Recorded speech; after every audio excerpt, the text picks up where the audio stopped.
afternoon, everyone. Welcome back to another great episode of Basscast Radio. I am your host, Brian Carter. And, man, back in the, I guess you say the HQ headquarters here tonight. We got Thomas the Fishing the DMV back with us. Welcome back, Thomas. For you guys who are watching on YouTube, we don't have Bass Geek tonight. It's a rotation right now. You know what I always say? We're getting close to the holidays. People are rotating in, rotating out. Got a lot of great things happening. And, family first here. So I know this is going to be old, but Geek's doing an MC, guys. So if you go back and watch it, make sure you do. For you guys who watch the NPFL, he's going to be on the same thing. It's phyx.tv. And you'll probably might be able to go watch it back and give him a bunch of crap. But he's emceeing an event this weekend, so he's getting ready to head on out for that. But guys, tonight we got Roy with owner of the USA Kayak Fishing Magazine with us. And I've known Roy probably don't remember me because I was with my kid when I met Roy. Roy was at an open house at Appomattox River Company, and you were getting ready to throw a drone up in the air and do some recording and stuff, and that was many years ago.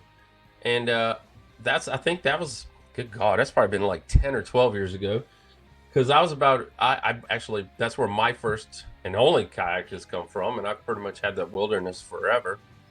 But it's a great ride, and I'm glad I will tell you this, tonight we're going to talk all about kayaks, but I'll tell you this, if you ever get a chance to go to an open house, I don't care where it is, go to an open house, take a Saturday off if you really want to buy a kayak, because I loved a kayak. I tell people all the time, I loved one that I looked at on the internet, and I loved it a whole lot, but when I got in it, I didn't love it a lot. I didn't love it at all.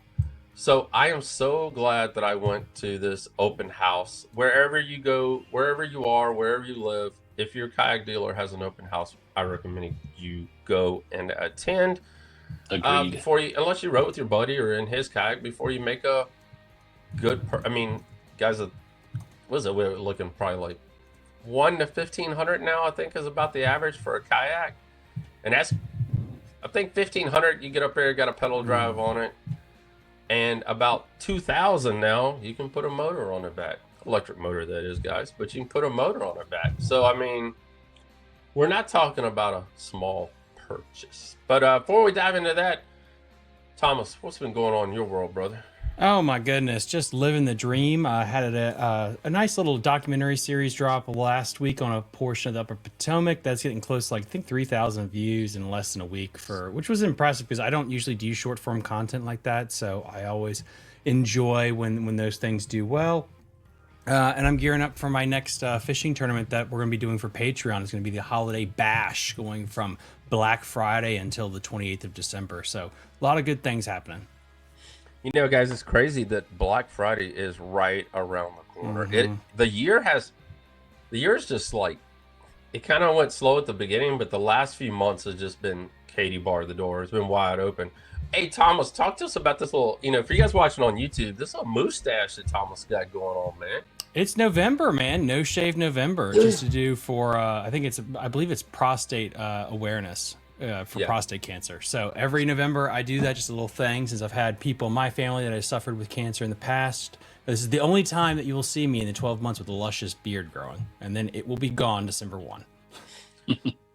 I can grow a beard. I've got just 2 spots. I don't know. They're like dimples on the side of my face that won't grow. But I've tried it. I probably won't ever do it. But based on my job, if I was to grow a beard, I'd have to wear the beard guard, all the other crap that you have to wear to make sure, it's not in the product. You don't get no hair in anything. I just don't do it. But it is a great cause, like you said. So if you guys are out there doing it, please do it. Guys, here at the basscast.com, Basscast Radio, by the time this goes up, we should have a 2024 Bass Nation Kayak Series Championship. Yes, Lake Anna. That's where our championship was this year for 2024. And next week, I will announce our winner. We might even have our winner on, the winner of our that will be going to the 2025 Bassmaster Classic down in Texas from Virginia. So really excited about that. Um, I know as of this week we had about 25, but we'll dive more into that in the next week since we're doing Monday drops now. But yeah, Bass Nation of Virginia Kayak Championship this weekend. Roy, we Yes, sir. appreciate you coming on tonight, man. Appreciate Thanks you. for having me. Like I said, we've been talking. For you guys don't know, Roy got the magazine. If you have not checked out an issue, this thing is like, it's awesome. I'm not gonna lie. I mean, he first sent it to me, and I flipped through the pages, digital pages, by the way, and it's just like everything is like crystal. I don't even know how to explain it. It's just crystal freaking clear. Roy and I kind of have a little bit of a background together. He's a photographer. I'm a professional photographer as well. And we both dove into the world of fishing. Uh, Roy goes more, like I said, does a great job with the kayak fishing side of it. And I went to the tournament side of it. Mm-hmm. But we've kind of been keeping each other kind of accountable and kind of working with each other and, throwing things back and forth to make, the issues better and better for you all. But before we talk about the magazine, how did the whole thing start about starting the magazine? I mean, were you a kayak angler first and then you said, let's dive into it? Let's get a little back history. Yeah, so I started kayak fishing and got my first kayak, which was way too small for me because I'm a big dude, and worked my way through several different kayaks. And in the photography world, we've been doing virtual bridal shows, because we're coming right off the pandemic. So I was like, well, let's go ahead and see if we can do something virtual for kayaks. And I was speaking to a couple of manufacturers, and they were showing interest. But I needed a way to let people know about the show and everything was going on. So I started the magazine as a way to let people know about the show. But the magazine was going way better than the show was. I was fighting to tell people about the show, but the magazine was just growing organically. So I just decided to step out of the show end of it and go with the magazine. So I was able to have a little more fun with it because I could communicate with people and like yourself, just chit chat about fishing and whatever, and turn it into an article or spots in the magazine. So that's where that's how it came about. It was totally something I wasn't trying to do as a business. It wasn't even on my radar. I wanted to do the show, and then this magazine was like, hey, look at me. That's awesome. I'm gonna tell you guys this right now. I don't care what idea you have for a business or anything. Your business is gonna evolve, and you're gonna make changes throughout your business. I started I was the editor of my yearbook. I got big, hot and heavy when local newspapers were coming out, like little news flyers, about 10 pages of what's happening in your town. I had a writer for one of them, and I was the editor. And then I started a blog. The blog, I was in the middle of a tough part of my life, and I said, okay, I'm gonna start this really cool blog because I liked information. I liked knowing what's going on, what's happening. Mm-hmm. And we're still kind of in the early days, I guess you say, of the internet. Not really early, but internet hadn't really gotten to that point yet. Still dial-up. What's that? No, still a little bit bigger than dial-up. So yeah, so the blog evolved, and we covered sports, we covered local events, what's happening, and I had a guy there that I worked with who was a tournament angler, and he introduced me to people. The website kept getting bigger and bigger, and I dropped the rest of the blog off. And Central Virginia Basscast which is now known as thebasscast.com, came into effect. So I don't care what you're working on or what your goal's going to change, Mm-hmm. and the line that you take to get to that goal will always change. So, guys, Roy, what are we up to issue wise right now? How many issues you got published? I know we talked last week about some migrating, some new stuff happening. Mm-hmm. So there are 4 issues that are out. One holiday buyer's guide, and the 5th issue is coming out in December. So right now it's 1 a quarter. Is that what you're doing, or every 1 a quarter? 1 a quarter. Mm-hmm. And I'm hoping in 2025 to go bi-monthly so I can up it, but it all depends on getting more advertisers, because we've got a lot of eyes on it, but we're just trying to get more advertising to help spread it out so I can hire someone to do some of the either sales or creation of the magazine, the layout. So if you're preparing for, let's say, a November episode, are you trying to have that completely done and ready to go by November 1st, mid-October? What is usually your timeline for this? So this month is different than I normally do, or this quarter, because I did the holiday buyer's guide and the December issue, and I'm still building the December issue, which is really putting me up to the wire. But I like to have the quarter completed by the first month, so that I have 2 months to sell and fill spots. So, but I have planned 3 issues to 4 issues out. Who's going to be on the cover? So I can secure that, because usually the cover is a bigger name and they're harder to nail down. And then I start to fill with the content on the inside. I have a form that I've sent out to a lot of people, and they've filled it out. So I have content pretty much set for 2025, the first half of the year.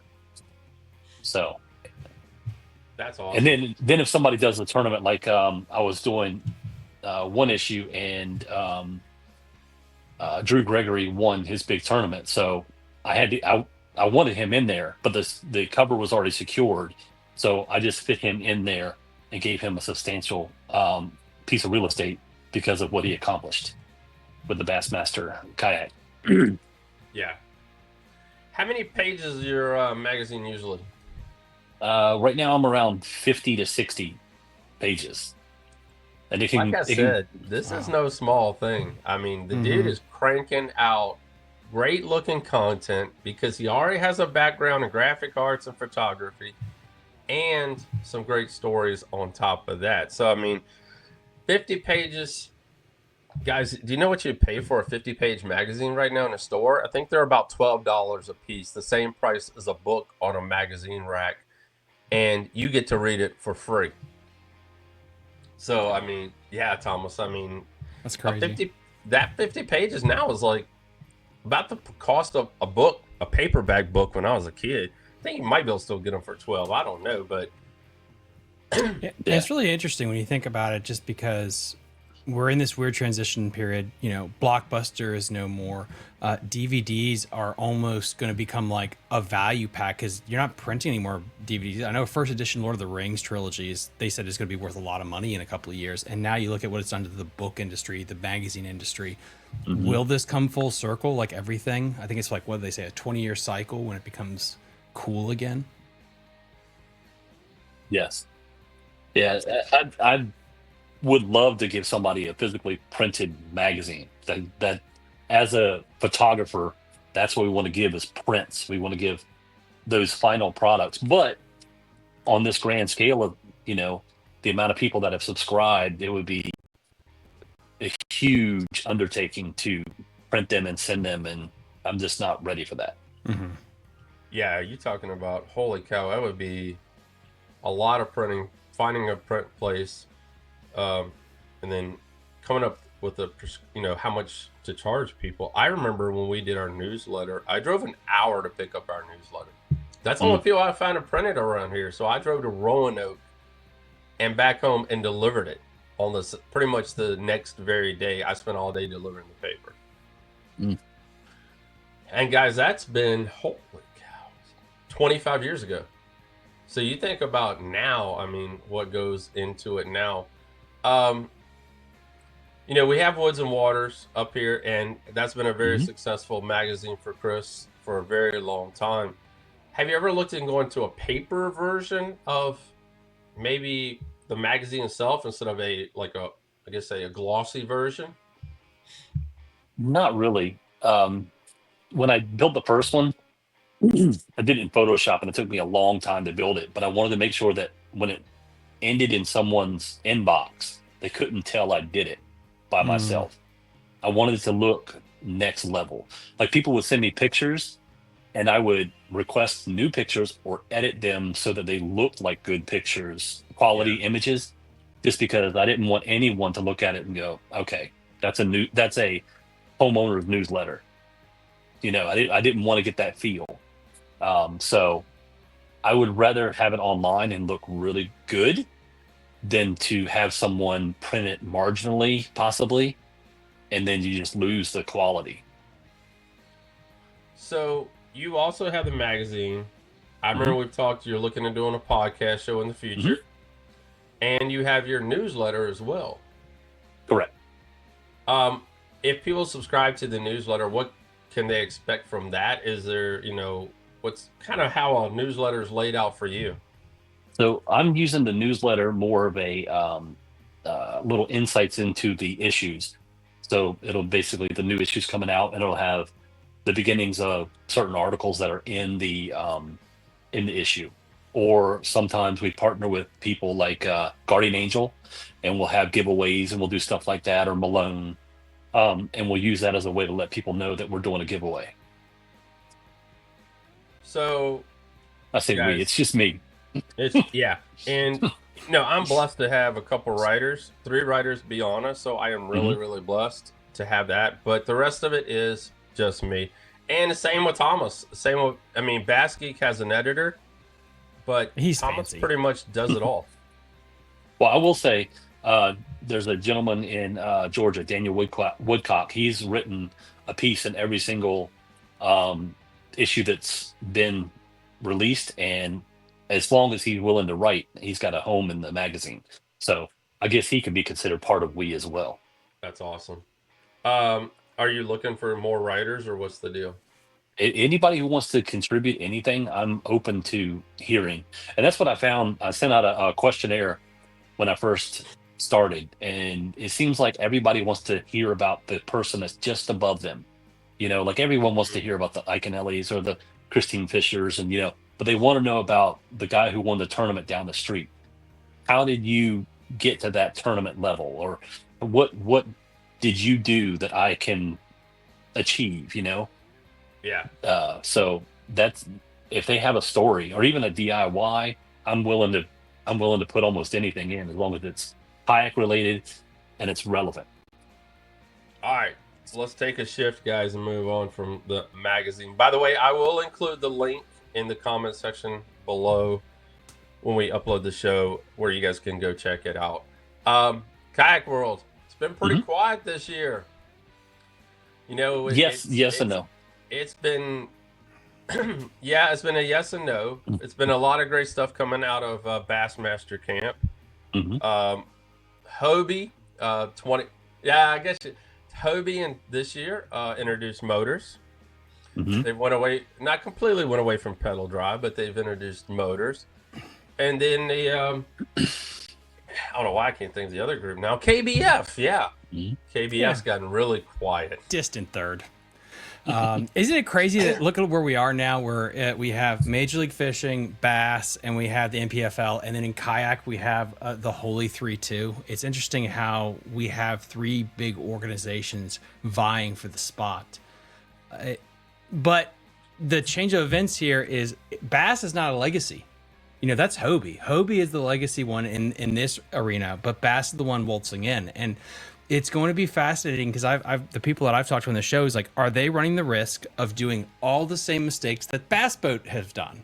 Not putting limits on technology. Oh, let's not worry about that. Let's wait. Is it a boat or is it a John boat? Well, we'll deal with that. That's a future problem for future me to worry about. And now we have 38 organizations. it's you have watched this book already play out, guys. Why can't you read ahead to what's already happening and get ahead of some of this stuff? Oh yeah, yeah, and with some of the new releases that have come out for kayaks, they're really ticking that box of what is it? Is it a Yeah. kayak? Is it a boat? Like That bona fide Puma. mhm. The XCR 130. Yeah, Yeah. I mean, I will say as a big kayaker, and I could see myself in that. Now, I see it as more of a boat than a kayak, but still, I mean, I Yeah, I agree with you. I agree with you because I'm looking at buying it possibly next year too. It's that or the mhm, Hobie 14. And when it says like, well, as long as it can be paddled, it's like, dude, I'm gonna have cardiac arrest if I have to paddle either of those two in yeah. if a motor goes. So I have a new canoe unlimited, and it's a huge kayak, and I paddled that thing, and if I didn't have my foot control rudder, it would be almost impossible. But mhm. I mean, that I thought that was a beast, and then I saw this thing, and yeah, it's a chunk. And this is something that I would love to speculate with you about is are we going to see a weird hybrid in 5 to 10 years where you're going to have like a Pelican bass raider and then we're going to have more plastic boats and we're going to have this weird merging of the John boat competitive industry and the kayak industry coming together because you can do catch photo release out of Oh yeah. a bass Yes. raider. So I know that in some of the local tournaments they allow the solo skiffs with Mhm. a motor. So there is already that little bit of a hybrid. We're letting you in. There's a kid who I say kid, he's 18, but he invented it's called the Bass Craft.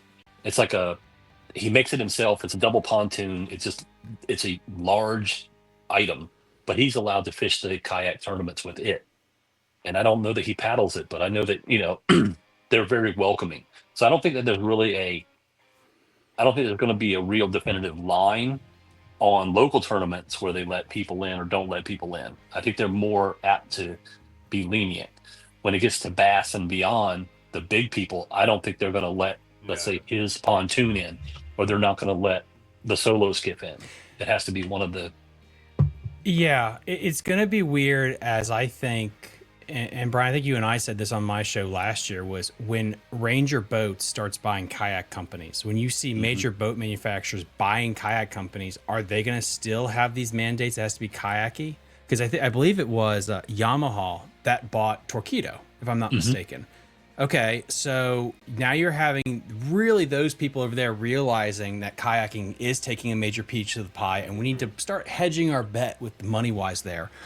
So, how will these changes behind the scenes affect the rules and stuff going forward? Some people say it won't at all, but then it's like Hobie just announced that we're going to let motor when our whole brand is pedaling.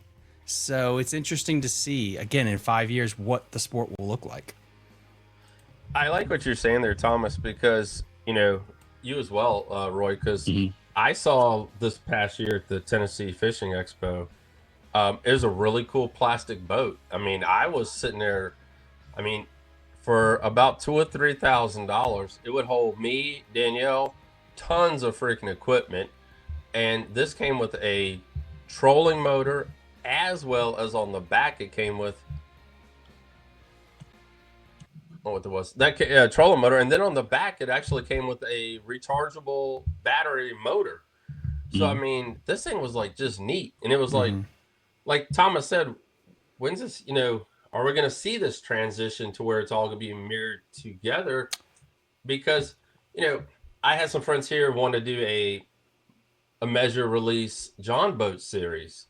It never really took off. John boats really aren't a thing as much as they were anymore because everybody that bought a John boat have pretty much went back and got a kayak because the kayaks have come up to a certain level now. So go ahead, Thomas. The John boat is very regional. If you live in Norfolk area, there's a very big electric motor, but there's not a national. The thing is with all this, you have to have a national trail that'll shoot it off.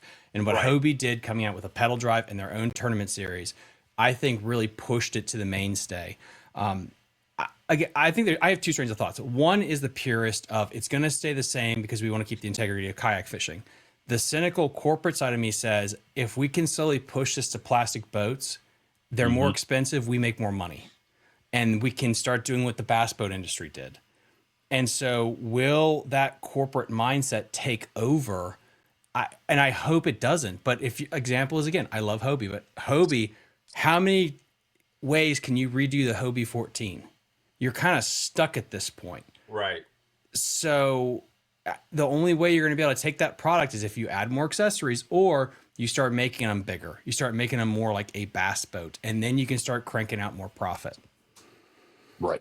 I think they're going to follow the money. I mean, Yeah, sadly, it's just, that's how it's going to boil down. I mean, but, and I think with Hobie, and I could be wrong, this is me thinking outside the box here. I was watching all these people at tournaments talking about issues they were having with Hobie. And I think as a way for people to get back to the dock, they let them put motors on them. Because the drives weren't always like, they went to the 360 drive and they were working through it. So they may have made that concession so that there's an alternative way other than trying to paddle that monstrosity back to the dock. Yeah. But, and even with motors, like, at what point do you stop? Because I've seen people put the power pole move on a kayak, and that thing will go like 10 miles an hour, which is crazy. it's interesting because I talked to the North Carolina team. That episode hasn't dropped yet. That went to Lake Cotillate, whatever it is in Texas, and I asked them specifically about, if you start going to all the lakes Bassmaster does and just everything that Bassmaster does, are you kayaking anymore? And at least in my part of the country, Northern Virginia, Pennsylvania, kayaking was big because it put the Susquehanna River on the map. If you had a boat, you didn't know this place existed. And now all of a sudden you're like, oh, there's smallmouth here. It's awesome. And it got you into places that were different that you couldn't do in a $100,000 bass boat. And part of me is a little sad if Hobie and Bass and all these other organizations like, well, we were only going to go to the Kentucky lakes of the world and show off the same 7 lakes. It seems like that's a big miss. Yeah, I agree with that. But then again, I mean, they're the ones that they can televise too. Like, they can bounce from boat to boat to boat if they wanted to do so. Too, and that's another thing that I hope at some point tournaments can be televised and be as glorified as the other shows, because they need to be in front of people's eyes, But yeah, and I think the bigger elephant in the room is Kentucky Lake will pay the prices. And I believe this is the biggest crux in fishing, where you're going to places that maybe you shouldn't go, but the check clears. So we'll go to the Sabine and watch 3 pounds get caught. It's like, really, and I get it to an extent, but you got to balance that out so you don't end up just showing off the same 5 places, because it also creates an imbalance of the anglers. If every regional in Toyota is held on Wheeler, no one outside of Alabama is going to have hope in hell of consistently doing well if it's always in their backyard. And again, it's just little issues if you want to make this more like a sport and not NASCAR or the casino. I agree. Right. Yeah.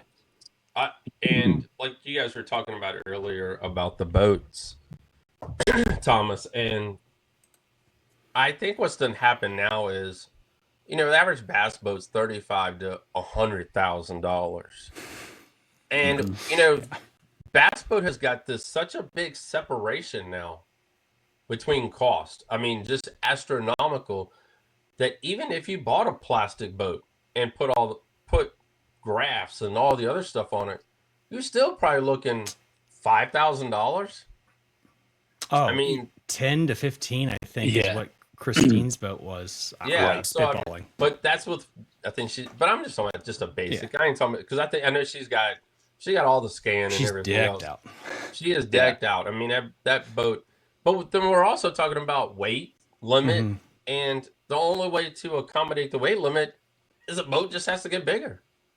There's no way to get around it. The XTR, it has a 730-pound capacity, so that'll hold everything you have. Yeah, and it's interesting because, again, like, I guess in my area of the country, it makes it easy. Like I'll have to have two kayaks. I'm getting an inflatable one because I'm fishing the rivers, but then also a big kayak. But I can see someone saying, because I have families that reach out to me all the time about getting a kayak fishing. It's like, Hmm. if you're going to get to this size, get a two-person something because you can take your kid out when they're young, and when you're getting it to be a 14, 15-foot thing that has to be trailered, you're Hmm. really blurring the line to me about why you would want to do a kayak versus getting a decked out John boat for the same price or a tracker. Like I don't know. It is weird that we are getting there to that uncanny valley. And I say that as a hypocrite that might end up buying this stupid thing that they bought or that they made next year. But still, I can recognize that if it's 14, 15, 16 feet, that's a tracker boat. And that's aluminum that will definitely hold up better. And you can weld it if there is a tear in the hull compared to a plastic boat. But yeah. So we talked about earlier about tournaments in this season, and how it's been it's been a good season for kayak fishing. I know the growth was not there. Excuse me, cat. The growth was not there because we had a big growth during COVID. So we've already seen the bubble kind of pop since COVID. Now, is it a pop or is it regressing to its mean? I think it's regressing. Yeah, it's coming back to where Because everyone who thought fishing was fun went back to work. because Yes. I think if you want to say a pop, that would be the bass boat industry, where people are like, Yes. "Oh, it's $100,000 for this thing used. I can't afford that." The cut, because again, like, so being on the board for the Department of Maryland, we get to look at all the stats and stuff, and there's more people kayak fishing now than before COVID. Period. So Mhm. that trend line is still going up. I just, again, like when we had the people on the show 2 weeks ago talking about the manufacturing side of it, it was just not sustainable to have that kind of just parabolic growth out of COVID. It had to come back down to the mean. So Yes. I guess the direction I was going with it was at the beginning of the 2024 season, there was a big meeting regarding rules changes, and it was between the top three. And did we really see anything pan out? Anything really change in the world of kayak fishing, and especially tournament kayak fishing in 2024? Will we ever see the playing field kind of where you don't have to have two or three kayaks to fish a tournament?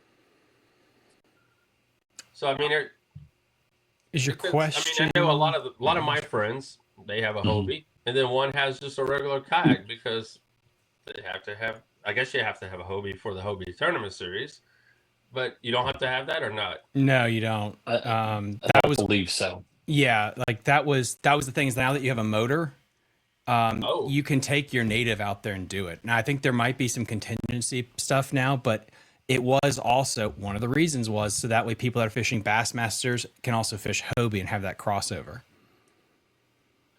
is there lines being blurred? I guess that's my Yes. yeah. I, Yeah. yeah, it's, where you go. Um, I would just say yes. I mean, I'm not fully following what the question is so far as like the. Will we ever be on the same playing field? Will Oh, I we don't think ever so. be able to, not have to read 12 different manuals to fish three different tournaments? No, no, no, no, no, never. Because they always want to be different from each other. They always want to, one up or um, the get off my lawn type mentality of I don't want to have this. And then this other group is, we enjoy embracing these new things. I don't want to call out a certain item, but we all know Right. what's been. But it's just, and sometimes they just jump on the bandwagon of being different for the views. Different for You know, different sake. Yeah. yeah. So I don't think that you're ever going to find it across the board, Yeah. and they just tweak. I think they tweak the same set of rules, if you will, for their own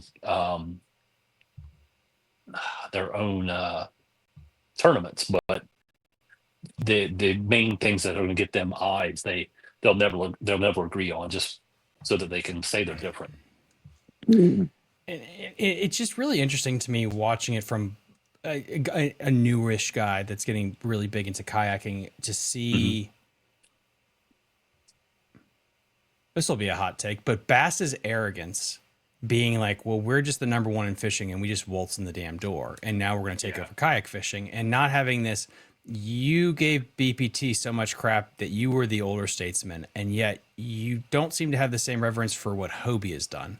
That literally, I think they almost like created this whole thing. They were the OG with the actually the peddling.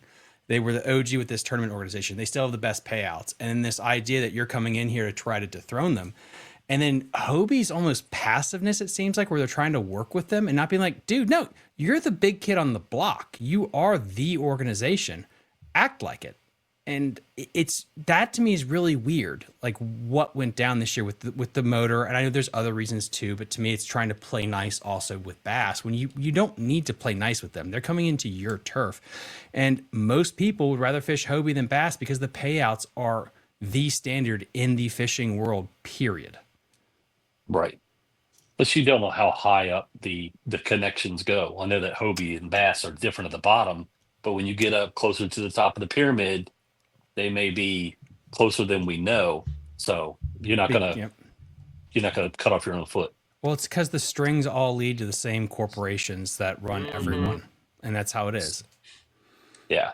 I mean, Hobie's got that. What is it? That world championship they do every year. I mean, they do some amazing stuff at Hobie with the tournament side of bass fishing. Well, and think of it this way, and Brian, I've said this like 1,000 times in your show. If I took a kayak and I fished Hobie series, I paid $250, $300.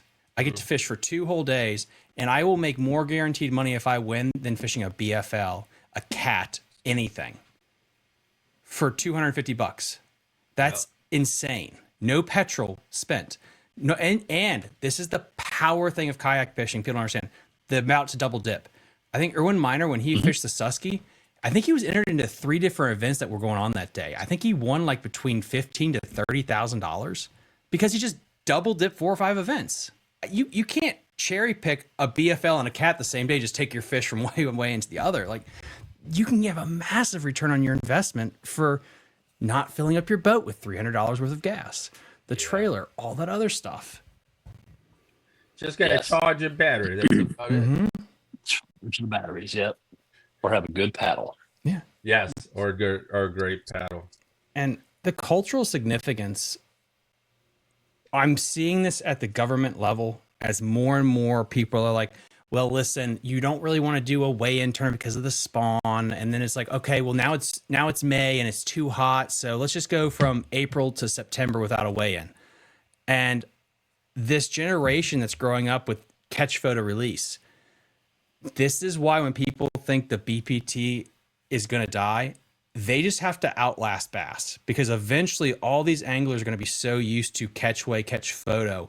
Once they figure out the technology for the people down below, they'll have it in the bag if Maryland, Virginia, and other states say, like, we're going to start to restrict weigh-in events. Yeah, I've never experienced a weigh-in event, and I imagine it's something to be part of. But my whole thought process is I could do everything with a phone and my catch board that I can, that's all I need to do. And that fish goes right back in the water. Very, very rarely does a fish die that a kayak angler catches because it's caught, measured. If it's a huge fish, it has picture time, video time in the water. That's it. So it's low to no impact on the fish. And then I've seen some videos where, like, after a tournament, there's loss around the dock where they let them go, on a lower tournament where they haven't properly maintained them. I know larger tournaments have biologists and stuff there that make sure that the fish is in good standing before it goes back. But a lot I've seen that they don't necessarily do that. I personally have not experienced it or seen it, so I can't speak on it. But I know that kayak anglers catch them, snap them, throw them back. Yeah. Yeah. Go ahead, Thomas.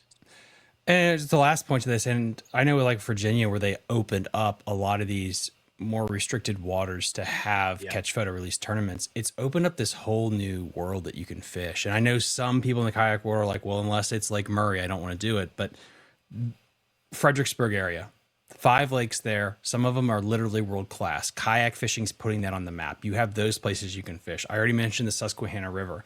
There are so many places that this is perfect for kayaking. Again, Norfolk Lakes, perfect for this format. It will be an economic boon for certain areas, and it'll give people that drug to be able to fish. Danny Litwin, who's from the Shenandoah Valley, he enjoyed fishing the Shenandoah River, and he got a kayak and he started to win money, and that was able so he could save up to be a co-angler, and now he has a bass boat and he's going to JMU, part of the team. Kayaking was that gateway drug to get into it, and in an area of the country where there is really no lakes in the Shenandoah Valley, it's just river smallmouth.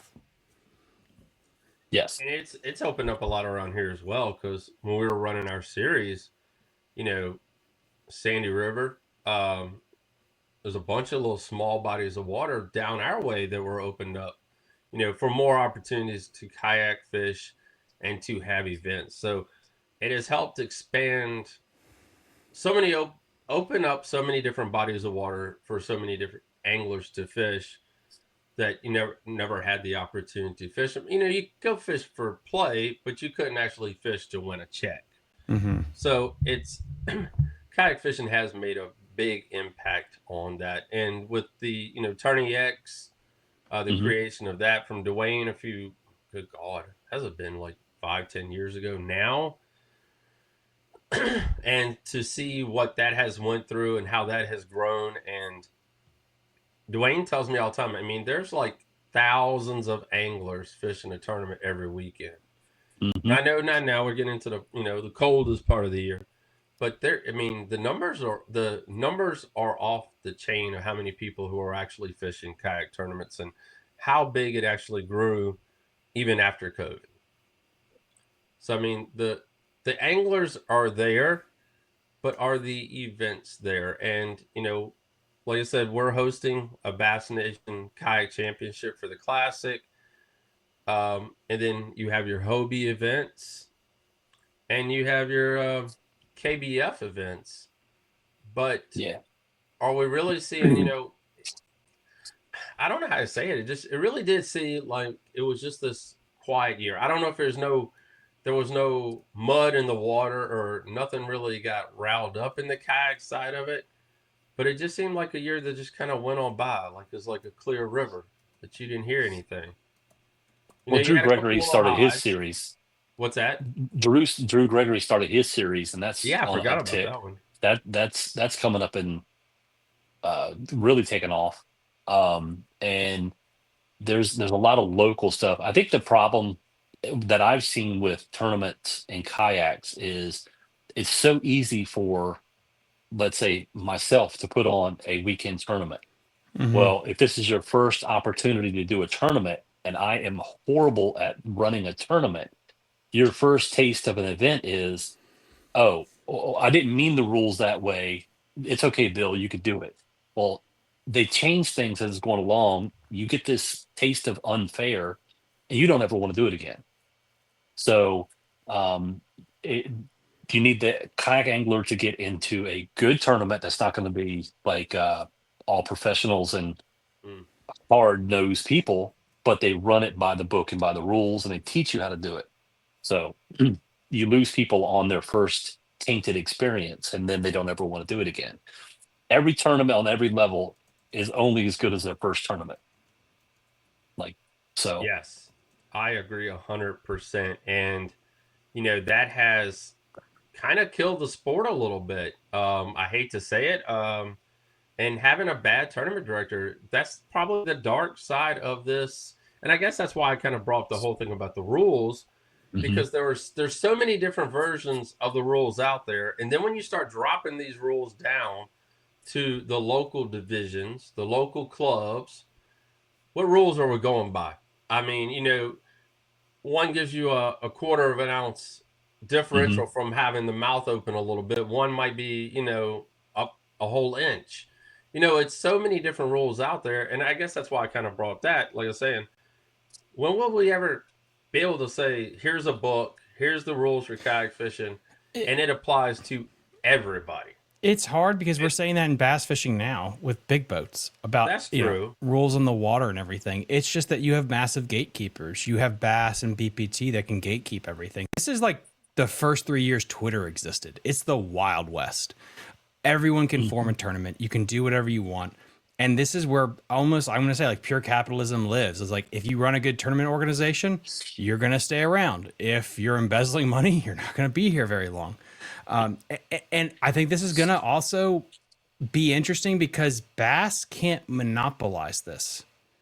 They have a brand, but it's not like you need a lot of logistics. You just need like examples like the Tourney X app, and you can run a tournament. And if you can find sponsors to give you money to run a tournament, you can do this. You could do a month-long tournament. And again, so it's fascinating again to see when you have these corporations like a Bass that are very dinosaur in how they approach everything.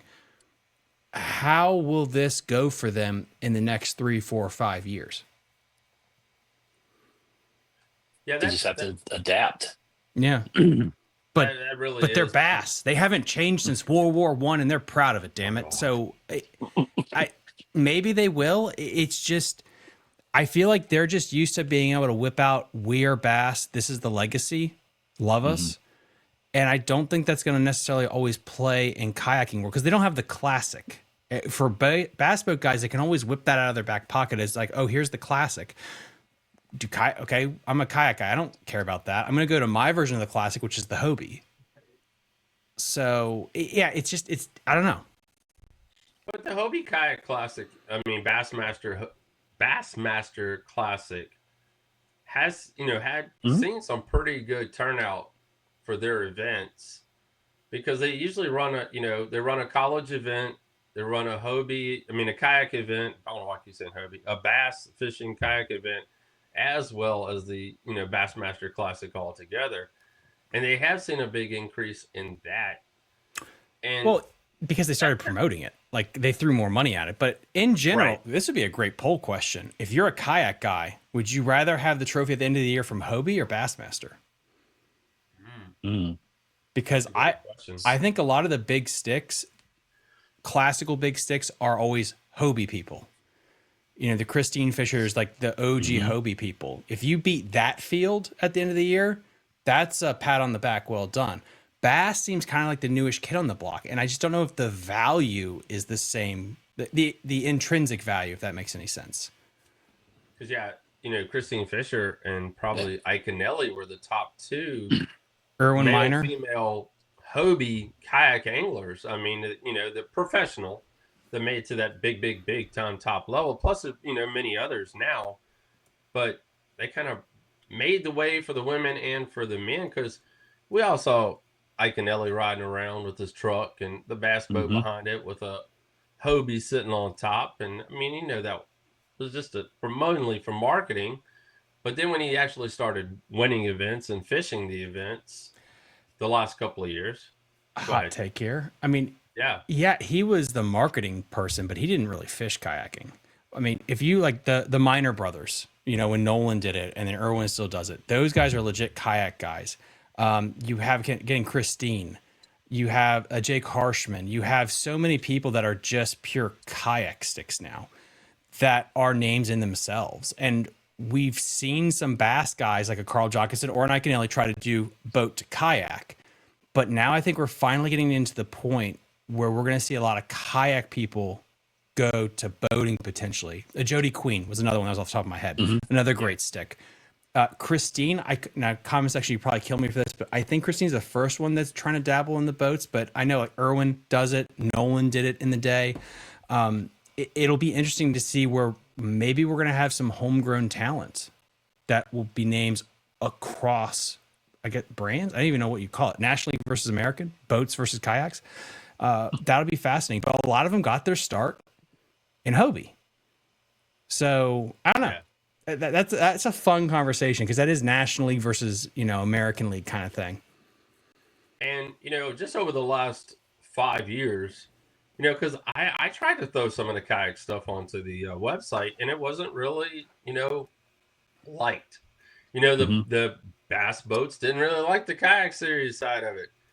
But now, since the payouts have become, like I said, almost as much as or more than what you can make fishing a bass event or a KB, a BFL or Toyota Series event, then it's starting to, hey, I see there's money there. There's a lot of money there. So it's starting to get liked a whole lot more. And that bond and marriage, I guess you kind of say, is coming together. So But you're we've come a, dislike we've of come a long way in the last 5 years. yeah, your dislike of kayaks on your site might not be the tournament styles and whatnot. It might be more of most boaters don't like kayakers because when they turn the corner, there's this little tub sitting in their spot. Or and most kayakers, you get buzzed by a bass boat one good time and roll your rig and dump all your stuff. You're not super happy. Yeah, So that may be more of that than the formats not meshing.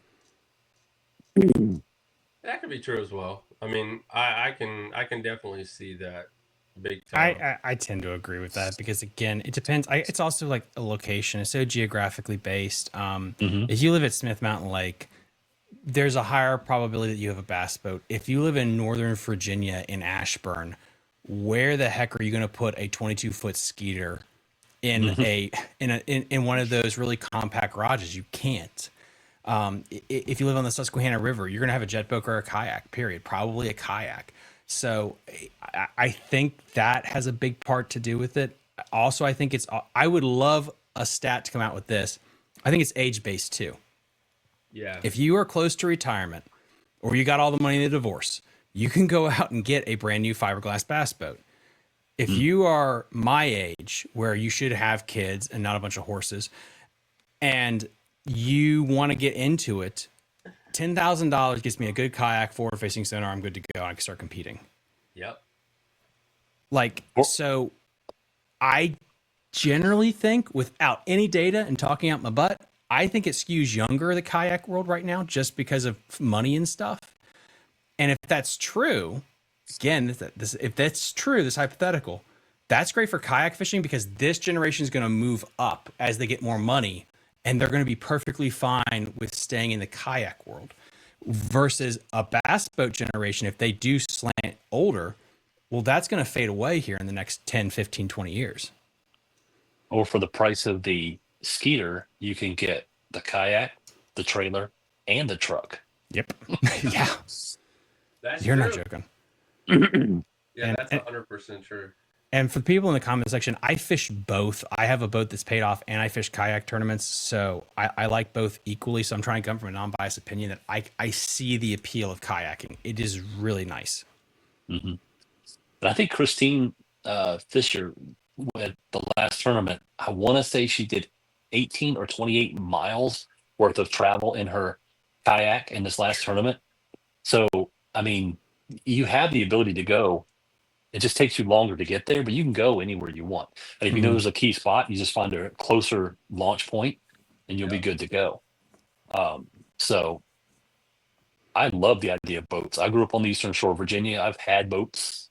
They're always very expensive. They always break.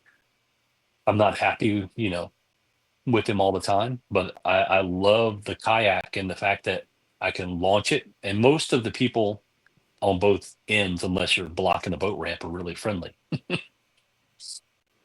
Yeah, it's a total different strategy in the world of kayak fishing, like Roy's talking about right there. I mean, it's a whole lot of mapping out an event on top of fishing the event, mapping it out, finding legal boat ramps before you fish the event, and just following the rules. Guys, man, a great show here tonight talking about the world of kayak fishing, bass fishing, the future. And so I thought we'd dive into that real quick before we wrap up Mhm. tonight's show. The future of kayak fishing, tournament fishing. I mean, what are you all's thoughts on where we're going to be in like the next couple of years? Do we? I mean, I don't want to say anything bad about KBF. Do we see it still being around? It's one of those things, and I've kind of compared it to the Major League Fishing. that it has changed so much. Oh, in the last since its existence, is it just gonna just keep screwing itself up? I mean, or is it just gonna end where KBF is no more, and it goes back to the major players? And will Major League Fishing? I mean, will they break? They had a kayak series for a while. Will they bring back the kayak series? I know, you know, Major League Fishing didn't have the kayak series, but gosh, I can't think. Before they were called Major League Fishing, they had a kayak series because everybody kind of jumped into it about the same time a little bit. We all know that bass was a little later than everybody else, as always, but everybody kind of had their own series, and Major League Fishing said that they weren't going to have one when it started. But do we see that coming back around as an opportunity for them in the near future? And I'll let you guys roll with that. So I don't see KBF going necessarily anywhere. I I know that there were some issues, in the past with everything going on with Chad's life, but I think that everything's coming back to. Um, I don't think it's going to go anywhere. I don't foresee that. I don't know about the other tournaments taking over. I think there's always going to be enough room for plenty of players, and I think that they're going to be a notable force, let's say, in the grand scheme of things. I don't think Right. that I don't foresee it taking over a Hobie or a Bass or anything with all of that money behind them. But and there's a couple of other smaller up and coming that I know about that could eventually work their way up into it. It's such a weird dynamic that when you start getting people together and they all hang out, it just grows organically. So, and I don't think that there's any room to necessarily push people out, if you will. I mean, like if a certain league starts to falter, I don't think that everyone necessarily turns their back on them as much as in other sports. So I think they're around for the haul, personally. Money. It always comes down to Hmm. money. It always will come down to money. And to the end of the world, follow the money. Hmm. I feel Whoever bad. I feel bad pays, for KBF because KBF really got the bad end of a lot of it, because they had a lot of issues with, I hate to say it, cheating. I mean, your first couple of big cheating scandals came out of KBF. So, I mean, it's one of those things where I really do feel bad for Chad. I mean, on Hmm. that side right there, where he was kind of dealing with the riffraff. I hate to say it, in the world of kayak fishing, because, I mean, it's just like any series, any sport.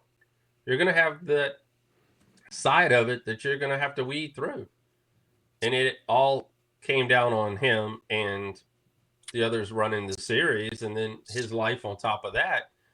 And it Yeah. all just, I hate to say, crumbled kind of a little bit here, but Chad's a great guy. I've been knowing him a long time, and I think he's going to bounce back big time. Also, KBF uses people like almost like subcontractors. So it's KBF's name, but it's Brian's tournament. Brian's running a Mm-hmm. KBF tournament, and then it's all up to what you do. So it's kind of like you're putting a lot of faith in a lot of people. Whereas Bass is going to run Bass things, Hobie's going to run Hobie's thing, and they're going to know what's going on. So, Yeah, I don't really like that. yeah. Go what do ahead, you not Tom. like about it? I kind of don't like when you're relying too much on other people for that, and I'm not. I just Hmm. know I'm not. I'm not. I don't like to. I guess it's a control freak on top of that, which I've been told I kind of am on regarding the website and everything else, because it is my baby. But it's kind of, you're hoping that the message continues down, and all it takes is one bad apple, and then the message up just goes to crap. And that's why I kind of don't like that. I kind of like being able to keep everything underneath one roof, like Bass has done and Hobie has done.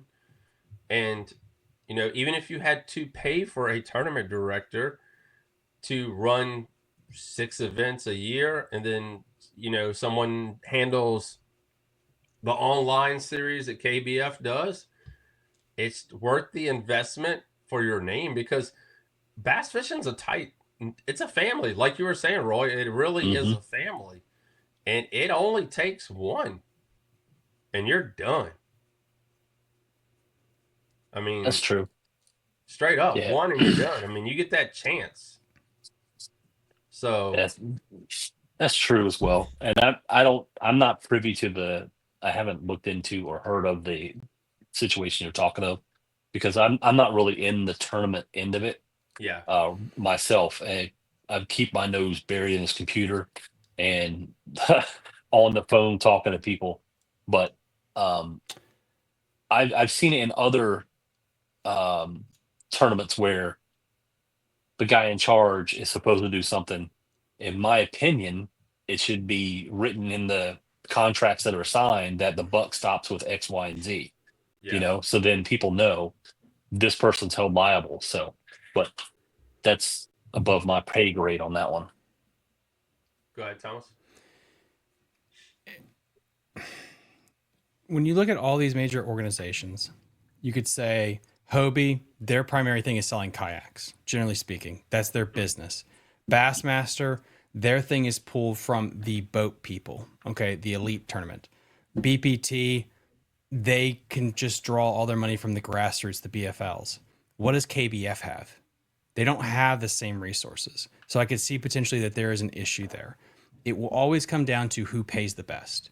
If Hobie will continually always dish out the best payouts, they will always be number one, clear advantage. It doesn't matter. If Bassmaster and BPT, MLF are just using kayaking as a way to absorb more money for the boat people, they're not going to be around that much longer. Because this is the one issue that you saw with the BPT about what they did with the BFLs. They just squeezed that limit as hard as they could so they could pay basically a Jacob Wheeler contract. And we already saw Bass trying to do some fancy math to say, congratulations, guys, no entry fees.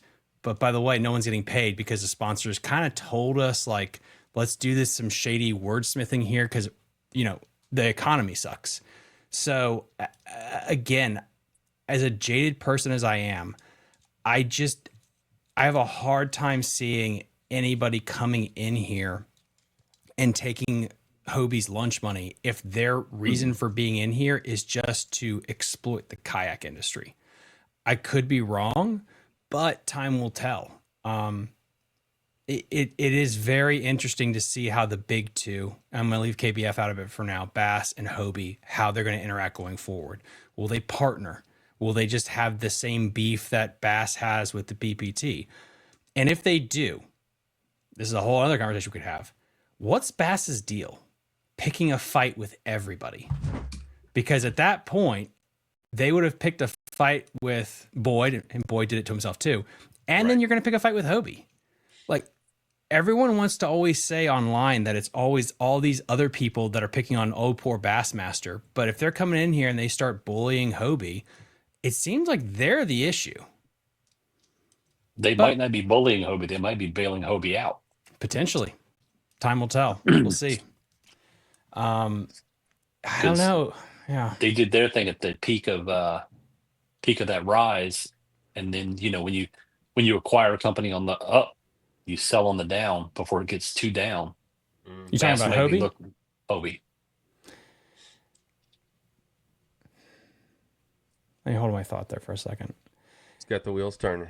Yeah, because I could see them doing some kind of acquisition. Mm-hmm. I could also see them getting into this just because they need more money, and their sponsors, who are the boat companies, they want them to start reaching into this pocket. Again, Yamaha buying Torqeedo is such a tell. I've been talking about this forever, that they should start buying some of these kayak companies. And Bass showed their hand when they did the no entry thing the way they did.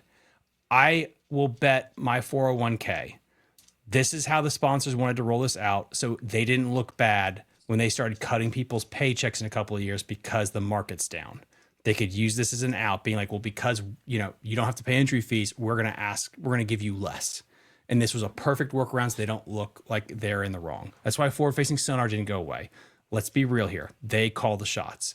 The sponsors are also pushing them to get more into kayak fishing. Why? Kayaking is the deal.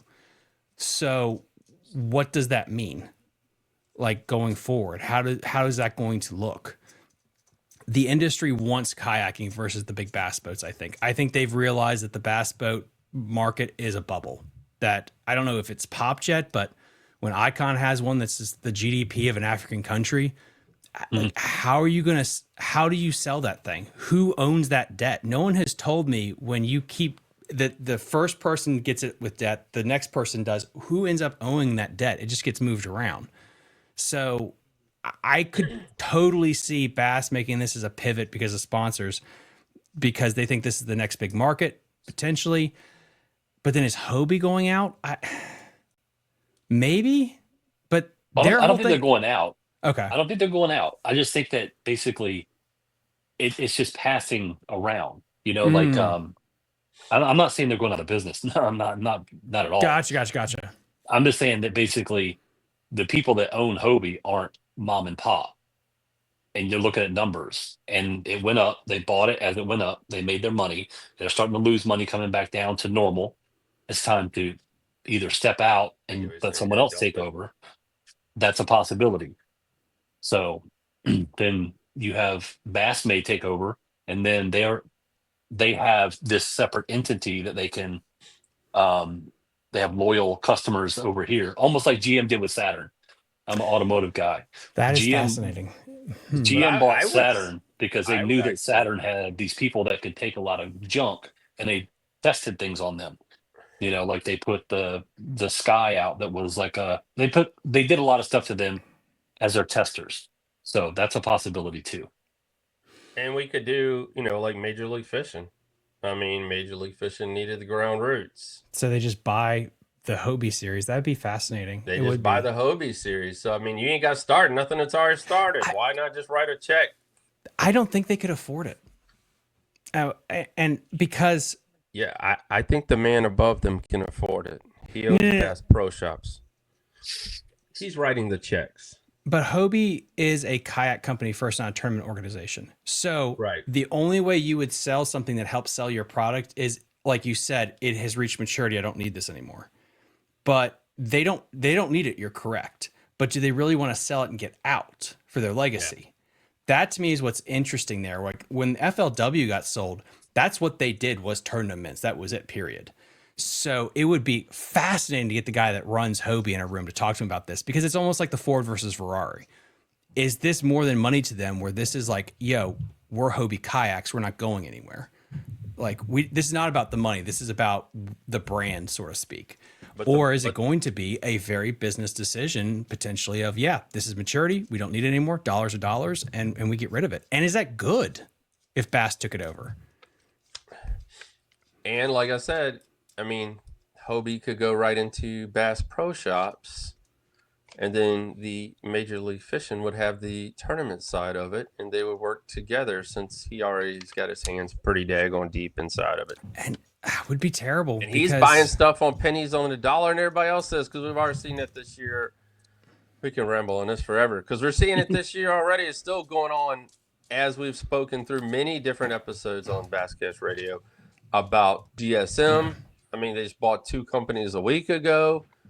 I mean, the market is getting swallowed big time. Yeah. And, the people that are making baits, we had Brian on with Biz Baits 2 weeks ago, but I mean, there's not a lot of independent, bait makers out there, and the larger companies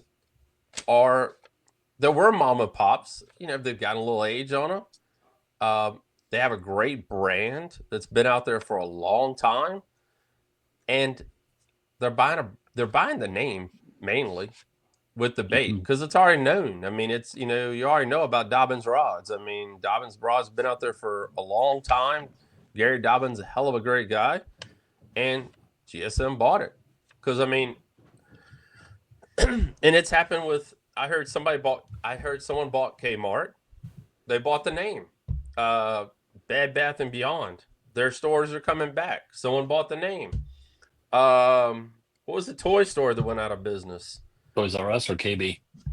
Toys R Us. Yeah, I don't think KB's coming back, but I know Toys R Us is coming back. someone bought the name because you already know who the name is out there. You already know who the name is. You know who the brand is, the company, and you're really buying that in the URL because that's where, excuse me, that's where we're at now. So 2025 is going to be interesting in the kayak world. Yeah. Yeah. Yeah. Hopefully things pick up as far as the sales and the economy and stuff like that. Because listening to a lot of the smaller kayak or tackle shops that I talk to, they're all struggling. So it's just I think one of the other people I listened to were talking about the primary market was during COVID, where everybody bought every kayak on the shelf. Then there was a secondary market where you would sell it. Well, now that same kayak's being sold 3 and 4 and 5 times down the line, and they're not buying new kayaks. So the inventory is just shuffling around versus being replenished with the new off the shelf. Sounds like the boat industry. Mm-hmm.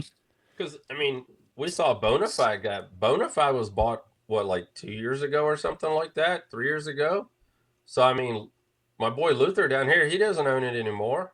Mm-mm. So I mean, and Go this ahead. is such a big picture economy thing 101 is the way you get a run on the bank is you say that there's a run on the bank. No one in the industry is going to tell you, like, by the way, like everything's going to hell in a handbasket. Like no one can say the thing because it will make it come true. And they're just whistling past the graveyard to hopefully maybe get past this is the plan. I don't know. And yeah, it'll be interesting. I just truly in my heart feel like most national tours aren't going to be as important in a couple of years. There are so many good regional level tours now that are available, whether it's a boat or a kayak. Unless you are retired or have the means, why would you want to go travel all over the world? Like example is like, Mid-Atlantic Kayak Organization up in the Susquehanna area. I think they pay out like $3,000 to $4,000 for each event they have, and you don't have to leave the Mid-Atlantic. The Cat Trail's another great one down there. They have really good payouts. The Elite 70s. There's such great local opportunities now compared to 5, 6, 7 years ago that you don't have to go fish the Bass Opens or the Bassmaster Kayak Tour to make good money around the area. Agreed. Yeah. All right, man. We're gonna wrap it up. Roy, I appreciate you coming on tonight and talking with us. Guys, don't forget USA Kayak Fishing Magazine. Big long word there for me tonight. I don't know why. But check it out.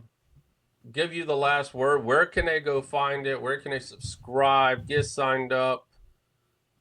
So they can go to usakayakfishingmagazine.com and it's a pop-up. You can subscribe. You can look at the issues on the website. Everything's been transitioned to the website, so it's all in one spot. So check it out. A lot of great things happening. Make sure you subscribe to the newsletter as well. And like I said, don't forget, like, the Christmas issue is coming out really soon. I know there's going to be some great ideas in there as well. So holidays right around the corner. If you know an angler who is just getting started, get him a kayak, man. I mean, any kayak really doesn't matter. I mean, the seat matters when you get my age. Back hurts a little bit, but for And the the weight most limit. part, yeah, get a decent kayak for someone. Get them started. You got to have a bunch of fancy equipment to get started, and that's a great thing about it. And with the new stuff we have now, the Bubba scales, the Tourney X that we have, you can go out there and just compete against your buddies on a Saturday, and it's a great freaking day on the water. And heck, we used to compete for a burger at Wendy's or some crazy crap like that. Who caught the most fish? So I mean, it's very reasonable to get into and get them a part of what's happening in the world of kayak fishing. Thomas, you got anything else to wrap up before we hit the road, brother? I'm good, boss man. Go on, check me out. I'm also shutting down Patreon. It's no longer going to be available just to everyone. There's only 44 spots left. So if you want to get in at a major discount before the thing gets opened up again at a higher price in the future, go check that out. And we also have a fishing tournament starting up here in about 2 weeks, I believe. Good Lord, Thanksgiving is that close, isn't it? Yes, it really is that close. It is. So, yep, you all know the deal. All right, guys. Have a great week, everyone. Hopefully the family be back together next week, and we can rag Bass Geek about his adventure that he's got going on this weekend. So we can have a little fun, and that would probably be our probably next episode. Then we'll probably take the week off for Thanksgiving because it is time to work on the Basscast and get ready for 2025. And I know Thomas will probably still be pumping out some podcasts, but we will take the week off podcast wise for that. But I never leave home without a laptop. So have a great night, everybody. Thank you for being a part of Basscast Radio. And as always, make sure you hit the subscribe button and follow button.